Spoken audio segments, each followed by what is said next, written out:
footage of Daigo actually angry. Justin's turtle style. Overcome Rao. Now on the verge of putting Daigo down 1-0.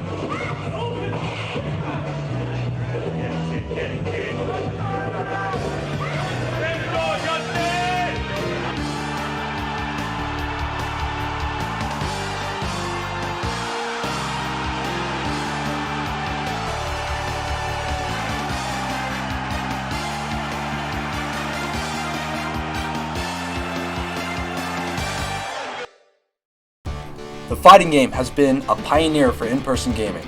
Street Fighter in 1991 was the first video game to have two players intersecting at one time. This simple innovation of a multi-userness birthed a community of new players for this new type of game, which started in Japan but quickly spread to America. 33 years have passed since Street Fighter 2, and the sands of time have warped reality into being proficient with the internet. And with it, communities of even the most niche of subjects can be created.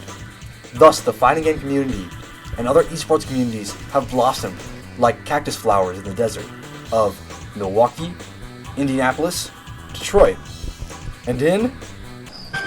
Look yonder. The fifth night, we floated past St. Louis. What a wonderful square of lights. They say there's 20 or 30,000 people living in St. Louis. I never believed it till now. It all look like the whole world, you know. So the in-person fighting game community of St. Louis is pretty big for a non-coastal, non-major city.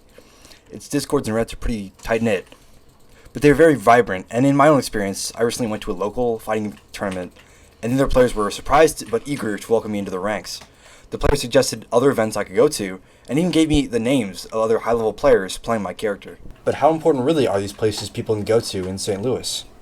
Yeah, I mean, with this building being a free, open, public attraction and one of the largest ones in the city, if not the largest one in the city, there's a lot of exposure to different families and people who are not a part of the esports community at the first hand of it to actually get welcomed on board just by going out on a random weekend or weekday with your friends and family. Just having the building itself as a venue is really amazing for esports, just because the exposure to people who are, one, either looking for a way to get involved in esports, or two, who know nothing about esports. Either end of the spectrum, they can still come in, ask questions, learn about different competitions and venues and things like that from us, as well as us to host our own events and tournaments like that to help grow and strengthen the community that's already there. But how does one attract players into fighting game venues, you may ask? Well... Did you know that? Mark Rosewater, the creator of Magic the Gathering, said that players can be categorized into three types: Timmy, Johnny, and Spike. Timmy likes to see cool things and derives their enjoyment from the game through being a part of cool moments like an actor. Johnny wants to win their own way, engage with the game, and invent. And Spike, the most evil and cunning player, just wants to win.